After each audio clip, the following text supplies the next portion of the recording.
Akhirnya Faida, Alia Hafiza, Aurelia Zevana, Kalista Maharani, Diana Ahmad, Ria Ayu, Evita, Eka Nur Aziza, Kalisha Angga, Ibrahim Damasa, Jessica, Umayyo Aisyah, Lintang Ayu Bakari, Melvin Anak Dasikit, Muhammad Abdul Alim, Muhammad Zahid Kami, Muhammad Basri, Muhammad Haidar, Najwa, Kafta, Kafka, Rahadia, Iqbal, ada kok. Masih ingat minggu lalu kalian belajar sama Bu Zahra materi apa? Gaya. Gaya ada apa aja?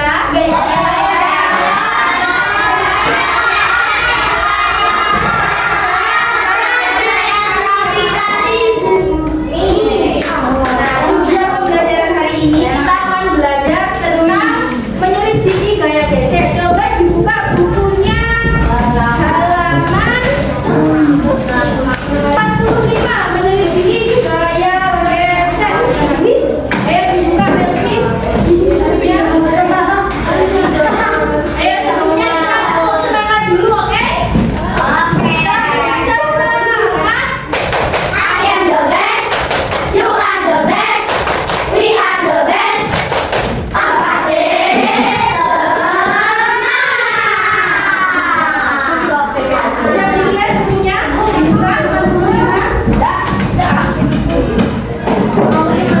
Sekarang ibu tanya, pernahkah kalian mendorong meja?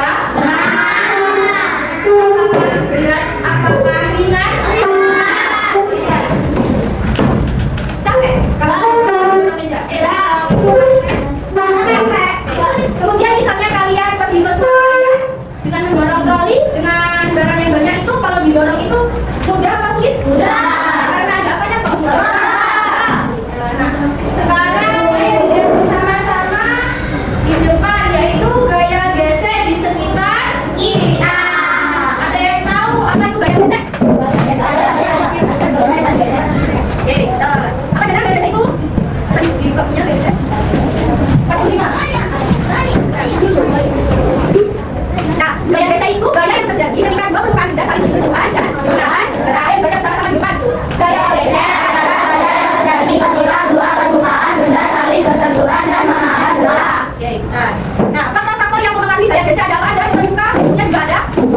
Yang pertama itu berat benda yang bergesekan. Makin berat suatu benda, makin besar pula gaya gesek. Nah, sebaliknya makin ringan suatu benda, makin kecil pula gaya gesek. Yang itu ada contoh apa? Gambar yang sebelah kiri. Ada anak mendorong meja dan ada pembedanya. Jadi itu makin berat suatu benda, makin besar gaya gesek. Nah, untuk gambar yang kedua ini sebaliknya makin ringan suatu benda, makin kecil pula gaya geseknya. Ayo coba dibaca ini.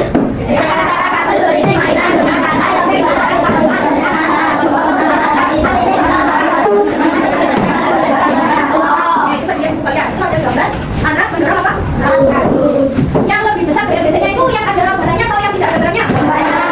Nah, yang kedua, luas permukaan benda juga mempengaruhi gaya gesek. Permukaan benda yang lebih besar akan menghasilkan gaya gesek yang lebih besar. Nah, itu pula sebaliknya permukaan yang lebih kecil akan menghasilkan gaya gesek yang lebih kecil. Nah, yang ketiga, kasar atau harusnya benda yang bergesekan. Contoh itu gambar ayu apa? Anak sedang menada apa? Kontainer. Yang dua kotak-kotak dengan permukaan yang kasar atau licin? Kasar. Dibandingkan gambar yang kedua, yaitu menari barang dengan permukaan yang licin. Tadi baca ini. Permukaan yang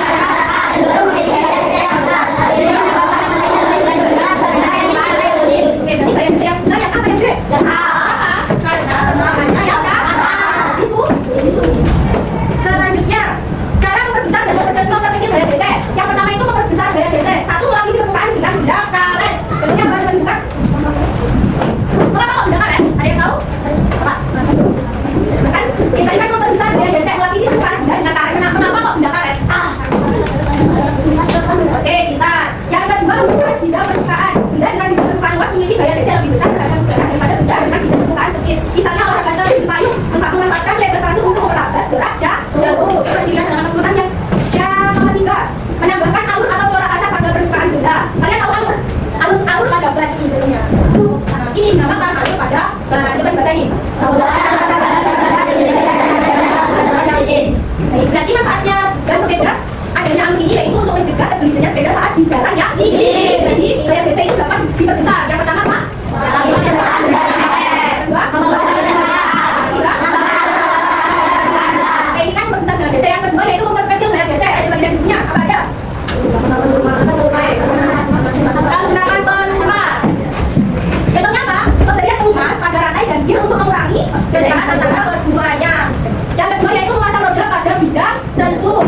memperhalus permukaan. Contohnya, jalan dibuat beraspal untuk memperkecil gesekan antara kendaraan dan jalan. Ini contohnya gear dengan bukan rata. Jadi, gear dan rata ini dapat memperkecil gaya besek. Nah, untuk contoh masalah roda pada bidang seperti itu kayak gini. Baik, troli. Jadi, gear dan apa nih? Gear dan rata ini dapat memperkecil gaya besek. Dan ini roda ini juga dapat memperkecil gaya besek. Selanjutnya, gaya besek itu ada yang menguntungkan juga ada yang merugikan. Bapak yang menguntungkan itu apa? Bukan baca.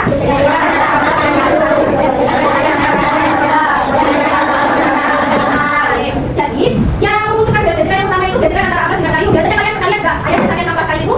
Jadi, yang menguntungkan yang merugikan. Yang kedua, gaya gesekan antara rem dengan kalau roda ini menguntungkannya roda itu. Yang ketiga, gaya gesekan antara alas kaki dengan mata itu contoh menguntungkan gaya besek. Selanjutnya merugikan yang gaya besek yang pertama adalah gesekan antara ban dengan jalan. Kenapa merugikan?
Raya Yusuf.